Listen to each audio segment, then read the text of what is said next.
Komið í sæl, ég býð ykkur velkomin á málstofuna Danska námsefni og jaðarsettur nemendahópur sem haldin á Menntakviku árið 2020. Ég heiti Brynhildur Anna Ragnarsdóttir og einn aðstandenda að Språk sem 3 ára Nordplus samvinnu og rannsóknarverkefni. Í Språk sjónum beint að námsgögnum í dönsku sem fyrsta öðru og erlendu máli í vesturnorrænum grunnskólum, sænsku í finnskumælandi skólum og dönsku í annarsmálsumhverfi í Danmörku. Í þessari málstofu 3 erindi, 2 erindi tengjast dönsku námsefninu ECHO og 1 nýrri meistararannsókn. Þórhildur Oddsdóttir, aðjúnkt við mála- og menningadeild Háskóla Íslands, fjallar samsetningu og tíðni orðaforða í ECHO, erindi Hrefnu Marínar Sigurðardóttur kennara við Menntaskólann í Reykjavík, heitir Frá Danmörku til Íslands og hvað svo? Og ég ætla að hefja málstofuna á erindi texta, menningu og heimsmynd í ECHO. Námsefni í tungumálum nú til dags mjög fjölbreytt samsafn af prentuðu efni, margmiðlunarefni, hljóð- og myndefni, hlutum, kynningu á lífsháttum og siðum sem tengjast félagslegu og menningarlegu umhverfi markmálsins eins og það birtist utan skólans og í netheimum. Útgefið námsefni bara einn hluti þessara fjölþættu möguleika sem til boða standa. Námsgögn eins og við þekkjum þau ætluð til að þjóna í ákveðnu félagslegu samhengi eða social practice, því að kenna og læra. Og í tungumálanámi á grunnskólastigi væntingarnar þær að námsefni miðli orðræðu og menningu, námi og kennslu sem standast opinber ákvæði. Í språkverkefninu hefum við valið til greiningar námsbækur sem notaðar á loka ári grunnskólans. Í fyrsta lagi þá bækur viðamikill hluti í kennslu á fyrstu stigum tungumálanáms, þótt kennara nýti sér í æríkara mæli margmiðlunarefni og opið efni af veraldarvefnum. Í öðru lagi rannsóknin á þessu stigi að mestu megindleg og byggir fyrst og fremst á makró- eða yfirlitsgreiningu á námsefni. Það námsefni í heild sinni, þar með talið kennaraleiðbeiningar, viðfangsefni og hljóðefni. Og svo þegar á líður munum við kafa dýpra í ákveðna kafla og þemu. Í þriðja lagi höfum við valið bækur til rannsóknar vegna þess að við væntum þess að bækur veiti menningarlega innsýn, dæmi menningu og menningarkima sem hafa verið valin út frá ákveðnum kennslufræðilegum hugmyndum og aðlögu markhópnum af ábyrgðarmönnum efnisins, það höfundum þess. Á Íslandi námsbækur til dönsku kennslu grunnskóla samdar af kennurum á Íslandi og gefnar út af Íslensku ríkisforlagi. Þeim ætlað að mæta séríslenskum þörfum þar sem Ísland eitt af fáum svæðum þar sem danska kennd á grunnskólastigi sem erlent tungumál. ECHO námsefni sem ætlaðir nemendum á 3. stigi á loka ári grunnskólans. Við höfum samband við kennara frá öllum landshornum og fengum það svar að ECHO væri notað sem grunnefni á þessu skólastigi. Hér verður einungis fjallað nemendabókina eina sér út frá vali á þemum, textagerðum og inntaki texta, menningu og margbreytileika og hvernig heimurinn birtist. ECHO var fyrst útgefin árið 2009, hún var endurgefin 2011, 14 og 18, en aðalnámskrá kom út 2013. Hún var sem sagt gefin út 2 sinnum áður en aðalnámskrá var tekin til notkunar árið 2013 og við vitum ekki hvaða breytingar hafa verið gerðir á henni í endurútgáfu. Í þessu stutta erindi mun ég leitast við að lýsa þemum og inntaki texta, umbúðum inntaksins, það textagerðunum, menningaráherslum, heiminum og margbreytileika eins og hann birtist í efninu. Sá ágæti fræðimaður Karin Rísager hefur verið språkhópnum innan handar þegar kemur að greiningu á námsefni enda á hún langan og farsælan feril að baki á þeim vettvangi. Hún hefur bent á að nálgun greiningar á námsgögnum sé einkum þrenns konar. Greining á inntaki, greining á menningu og þvermenningu og greining á valdi og valdeflingu. Við greiningu á ECHO höllum við okkur að 2 fyrstnefndu nálgununum. Við munum líka bera textaval og orðaforða saman við skilgreiningu Evrópurammans á efnisviðum eða domains og hver stór hluti efnis og orðaforða er innan einkarýmis, opinbersrýmis og menntunar- og atvinnurýmis. Þemu ECHO námsefnisins eru 8 og hefur það styst af 5 efnisheiti eða topics og það lengsta 16. Sjálfir textarnir eru einnig mislangir og ef við lítum á að þema er regnhlífa hugtak yfir texta og viðfangsefni og innan hvers þema rúmast ýmiss konar textar og umfjöllunarefni. Undir þemaregnhlífinni í ECHO eru svo margir textar. Þeir eru flestir í fyrstu persónu nútíð, af afar einfaldri setningagerð, það eru stuttar setningar, það er létt frumlag og fáar aukasetningar.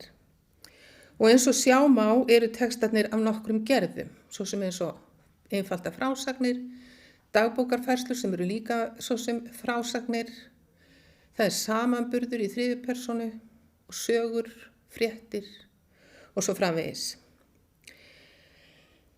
Í aðalnámskrá eru tilgreind í hæfniviðmiðum lesskilning, sjanrar eða textagerðir sem nemendur eiga að fá kynni af í námi sínu í erlendu tungumálum. Það eru nefndar persónulegar frásagnir, fréttir, stuttar greinar, blogg, smásögur, skáldsögur og efni sem tengist öðrum námsgreinum, textar og efni sem nemendur þurfa að fá þjálfun í að lýsa skoðun sinni á. Og þegar að tala við sjangra í námsefni er oftar en ekki vísað í Sydney-leiðina eða skólan í sjangripedagógík eða textakennslufræði. Þar læra nemendur frá unga aldri helstu einkenni algengra textagerða, læra að greina þær og læra svo að skrifa þær á þann hætt sem hæfir hverjum sjangra. Hér er hringur settur utan þá 2 sjangra sem eru algengastir í námsefninu ECHO. Það er frásögn og upplýsandi texti.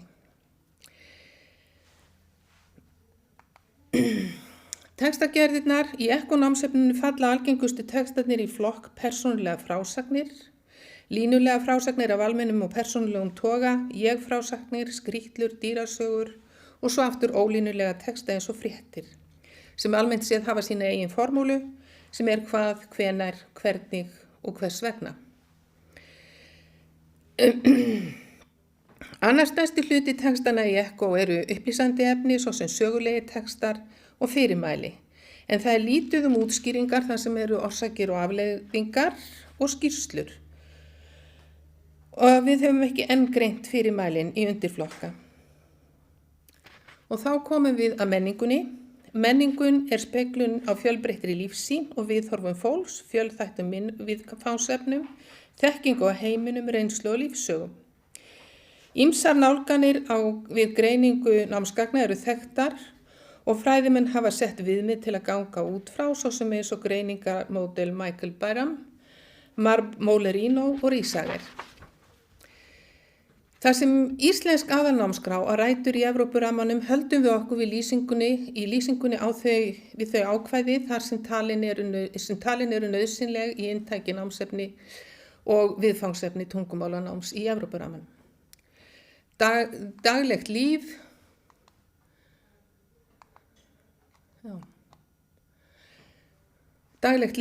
lífsskilyrði, gerð og samsetning samfélagsins, gildi, trú, afstaða til og siði og venjur.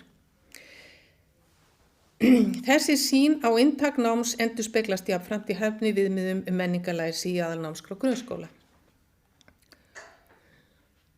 Og við sjáum að það er talað það sem er efst á baugi, fjölbreyttum uppruna þegnana, takmörkunum á staðalmyndum og áhrifum fordóma og svo að þau geti greint á milli helstu afbrigða innan tungumálsins.